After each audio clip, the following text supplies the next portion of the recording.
स्पंदन मंत्र प्राप्त करने की शर्तें बहुत ही कठिन थीं। क्या अधीश सच में इन शर्तों को स्वीकार कर लेगा? यदि उसने शर्तें स्वीकार कर लीं, तो गुरु सूर्यभान को अंधकार नेत्र पर अपना एकाधिकार त्यागना पड़ेगा।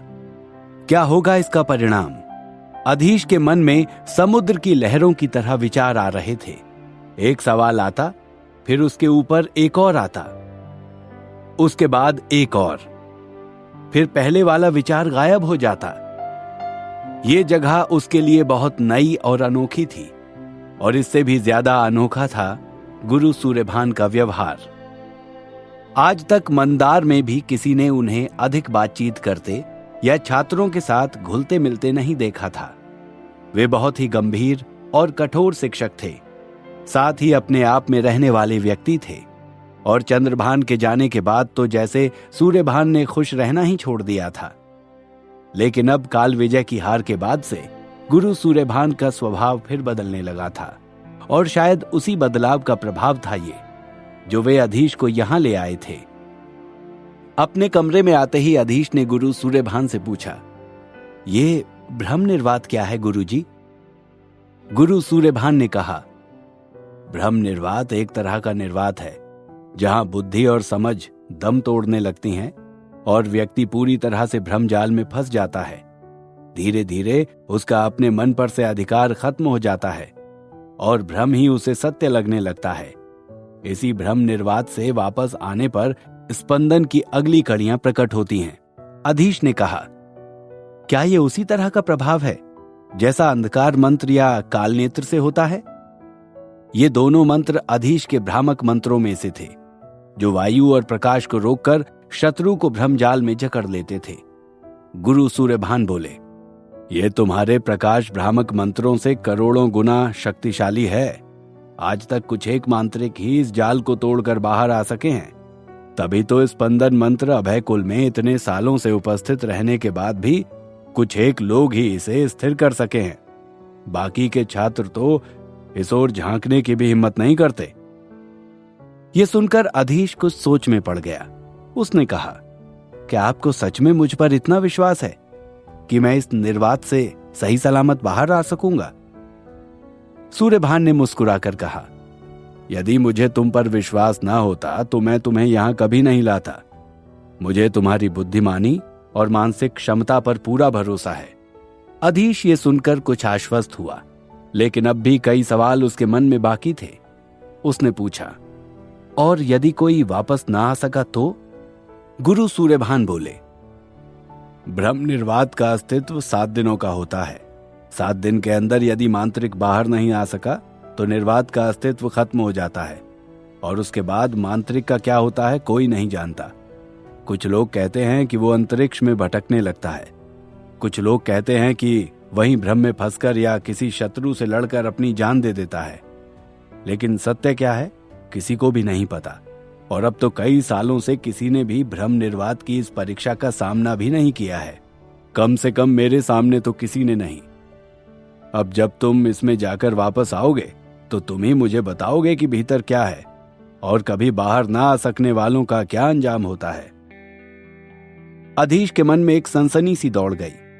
उसे खुद भी समझ में नहीं आ रहा था कि यह सुनकर वो रोमांचित हुआ है या घबरा गया है। उसने फिर कहा, गुरुजी, स्पंदन मंत्र क्या सच में इतना महत्वपूर्ण है जिसके लिए आप अपना अंधकार नेत्र भी त्याग सकते हैं? गुरु सूर्यभान ने कहा, बात यह है अधीश बेटे, कई सौ साल पहले का एक समय जो मांत्रिकों का स्वर्ण युग कहा जाता है, तब इस तरह के अनेक मंत्रों और यंत्रों का निर्माण हुआ। एक से बढ़कर एक प्रतिभाशाली मांत्रिक इस दुनिया में थे। उनके कारनामे अब इतिहास का हिस्सा हैं। लेकिन एक समय ऐसा भी आया जब मांत्रिक सिर्फ अपने लाभ के बारे में सोचने लगे। तब संगठन टूटने लगा, आपसी सहयोग की भावना खत्म होने लगी। तब ये मांत्रिक सिर्फ एक दूसरे से दुश्मनी निकालने का बहाना खोजने लगे और मौका मिलते ही उनके मंत्रों और यंत्रों को नुकसान पहुंचाते। इस कारण एक भय और असुरक्षा का माहौल बन गया। अब मांत्रिक सिर्फ अपनी सुरक्षा के बारे में सोचते थे और नए मंत्रों का निर्माण कम होता था। यह स्पंदन मंत्र उसी समय का एक मंत्र है। जो किसी तरह सुरक्षित रह गया। लेकिन तुम इसकी शक्ति को कम मत आंकना। और रही अंधकार नेत्र की बात, तो भले ही मैं इसको विकसित करने की विधि अभयकुल को दे दूं, लेकिन इसका विकास बहुत ही कठिन है। तुम देख तो रहे हो इस नेत्र को पाने के लिए मैंने क्या खोया है। अधीश ने उनकी दोनों निस्तेज आंखों को देखा। ऐसा लगता था जैसे आंखों के दोनों कोटर राख से भरे हुए हैं। एक इंसान को अपने शरीर में सबसे ज्यादा प्यारी अपनी आंखें ही होती हैं, और उन आंखों को खो देना किसी और चीज को पाने के लिए सच में बहुत बड़ा बलिदान है। अधीश ध्यान से गुरु सूर्यभान की बात सुन रहा था। अब उसे उनकी योजना कुछ कुछ समझ में आ रही थी। फिर उसने कहा, मांत्रिक नारायण भी तो उसी समय के एक मांत्रिक थे ना? गुरु सूर्यभान ने कहा, हां, लेकिन तुम उनके बारे में कैसे जानते हो? अधीश बोला, मंदार के पुस्तकालय में कुछ पुस्तकों में उनके बारे में लिखा हुआ है। इसके बाद जब मैं तरंगम गया तो वहां उत्कर्ष भवन में मैंने एक तमगा देखा। वो मेरे गले में पड़े हुए तमगे जैसा ही था। जैसे ही मैंने वो तमगा हाथ में पकड़ा, मेरे गले में पहना हुआ दूसरा तमगा गर्म होने लगा।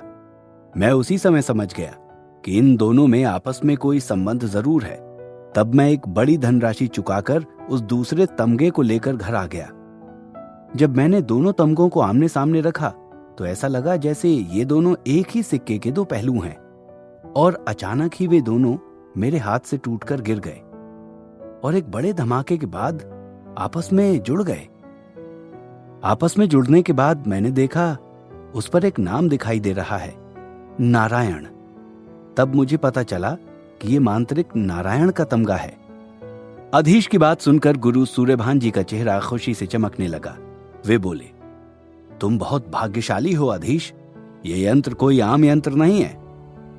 अधीश ने कहा, इससे भी बड़ी आश्चर्य की बात यह है कि इसका एक टुकड़ा मुझे तरंगम से कोसों दूर मेघनगर में मिला था। जब मैंने उस संयुक्त यंत्र का प्रयोग किया तो पाया कि ये मेरे मंत्रों की शक्ति को कई गुना बढ़ा देता है, ठीक उसी तरह जिस तरह आप स्पंदन के बारे में बता रहे हैं। गुरु सूर्यभान बोले, वास्तव में अधीश ये एक बहुत बड़ी उपलब्धि है। आगे क्या हुआ, मुझे तुम्हारी तरंगम यात्रा के बारे में विस्तार से जानना है। अधीश ने कहा, तरंगम में बिताई वो छोटी सी अवधि रोमांच से भरी हुई थी। वहां बिताया एक भी दिन ऐसा नहीं था जब मैंने कुछ नया ना सीखा हो। मैंने वहां विशाल रस जीव देखे, उनके साथ युद्ध भी किया और मित्रता भी। मैंने औषधियां बनाने का भी अभ्यास किया, बल्कि मैं एक बहुत बड़े मांत्रिक वैद्य बलवीर जी के यहाँ काम करता था। मैं उनके लिए औषधि बनाता था और वो बदले में मुझे धन देते थे। इससे पहले तो मैंने कभी सपने में भी नहीं सोचा था कि मैं किसी और के यहाँ धन के लिए काम करूंगा।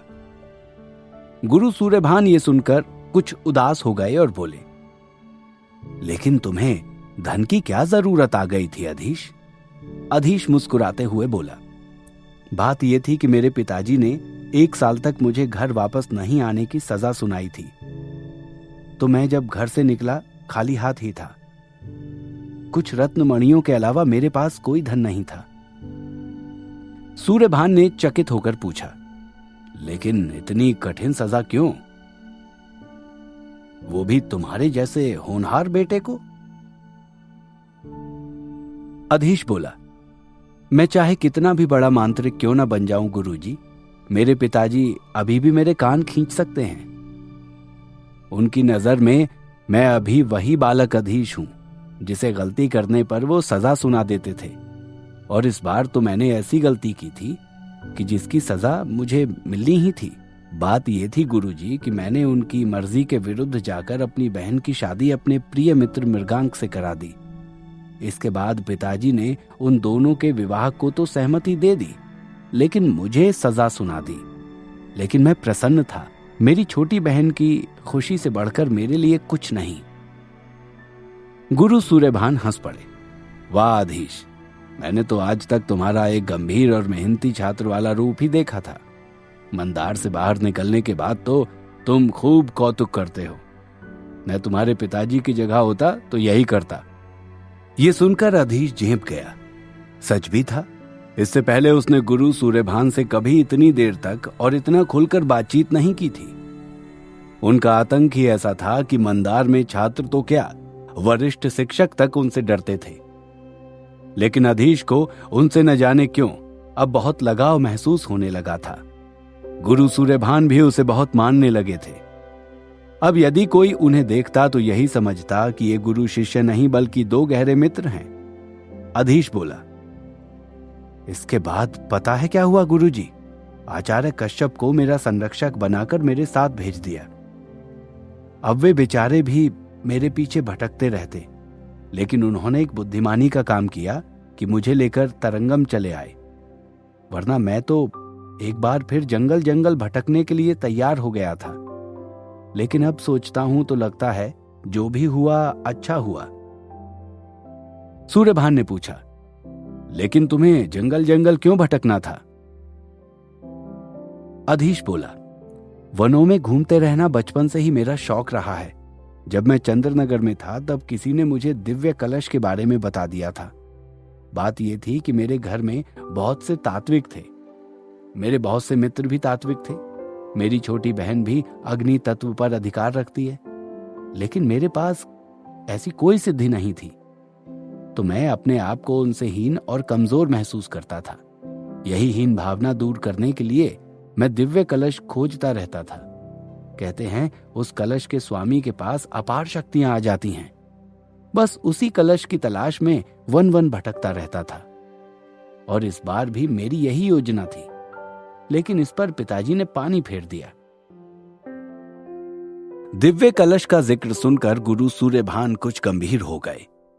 अधीश ने भी इस बात पर ध्यान दिया और पूछा, क्या हुआ गुरुजी, आप कुछ सोच रहे हैं क्या? गुरु सूर्यभान बोले, ईश्वर करे वो दिव्य कलश एक दिन तुम्हें मिल जाए। अधीश चौंक पड़ा, क्या आप इस बारे में कुछ जानते हैं गुरुजी? सूर्यभान ने कहा, हाँ जानता हूं, लेकिन तुम्हें सही समय आने पर बताऊंगा। अधीश ने कहा, ठीक है गुरुजी, जैसा आप उचित समझे। गुरु सूर्यभान बोले, लेकिन तुम्हारा जीवन बहुत से रहस्यों और रोमांचों से भरा हुआ रहा है। अब आगे की कथा मैं कल सुनूंगा। अभी बहुत रात हो गई है, तुम भी आराम करो। अधीश बोला, गुरुजी शुभ रात्रि। इतना कहकर उसने कमरे में जल रहे दिए बुझा दिए और गुरु सूर्यभान की चारपाई के पास ही जमीन पर एक चटाई बिछाकर सो गया। अगली सुबह नित्य क्रियाओं से निपटने के बाद वे दोनों फिर उसी बड़े कमरे में पहुंचे जहां पिछले दिन उनकी मुलाकात भीष्मदेव और अन्य मांत्रिकों से हुई थी। कुछ ही देर में मांत्रिक भीष्मदेव, उदयभानु और सत्यपाल भी वहां आ गए। अधीश ने सबको प्रणाम किया। भीष्मदेव ने कहा, कहो अधीश, तुमने अच्छी तरह से सोच विचार तो कर लिया है ना? यह फैसला तुम्हारे लिए बहुत खतरनाक सिद्ध हो सकता है। अधीश बोला, गुरु सूर्यभान ने यदि मुझे कोई आदेश दिया है तो फिर मैं सोच विचार नहीं करता, फिर साक्षात मृत्यु ही सामने क्यों न खड़ी हो। उदयभानु ने तिरछी और व्यंग्यपूर्ण मुस्कान के साथ कहा, हाँ, शुरू में तो हर छात्र यही कहता है, और खास तौर पर गुरु सूर्यभान के छात्र बहुत प्रतिभाशाली होते हैं, जी जान से मेहनत करते हैं, गुरु की हर बात मानते हैं, और उसके बाद गुरु सूर्यभान ने उदयभानु की बात का कोई जवाब नहीं दिया, लेकिन अधीश क्रोध से जलने लगा। लेकिन इस समय वो अभयकुल में खड़ा था और अपने गुरु के साथ यहाँ आया था। अपनी तरफ से कोई जवाब देना गुरु के सम्मान के खिलाफ था। उसने क्रोध का कड़वा घूंट पी लिया और चेहरे पर उसका असर तक नहीं आने दिया। भीष्मदेव ने कहा, अधीश बेटे, मुझे आशा है कि तुम्हारे गुरु सूर्यभान ने ब्रह्म निर्वात के बारे में तुम्हें सब कुछ बता दिया होगा। क्या तुम उस चक्र में प्रवेश करने के लिए तैयार हो? अधीश ने कहा, जी महोदय, मैं बिल्कुल तैयार हूं। भीष्मदेव ने दोनों हाथ ऊपर किए और कुछ संकेत चिन्ह बनाए। कुछ ही देर में वे सब एक अलग ही जगह पर खड़े थे। ऐसा लगता था जैसे ये जगह पृथ्वी पर नहीं बल्कि अधर में थमी हुई है। कदम रखने के साथ ही पैर के नीचे की जमीन डोलने लगी थी। भीष्मदेव ने फिर कुछ संकेत चिन्ह बनाए और अधीश के सामने एक बड़ा सुनहरे रंग का रोशनी का छल्ला प्रकट हो गया। भीष्मदेव ने कहा, जाओ अधीश, यही है ब्रह्म निर्वात, इसमें प्रवेश करो और अपने गुरु का विश्वास सत्य सिद्ध करो। क्या होने वाला था इस परीक्षा का परिणाम? क्या अधीश अपने गुरु का मान रख सकेगा या ब्रह्म निर्वात में फंसकर अपनी जान गंवा देगा? जानने के लिए सुनते रहिए द मजिशियंस सीक्रेट, सिर्फ और सिर्फ पॉकेट एफएम पर।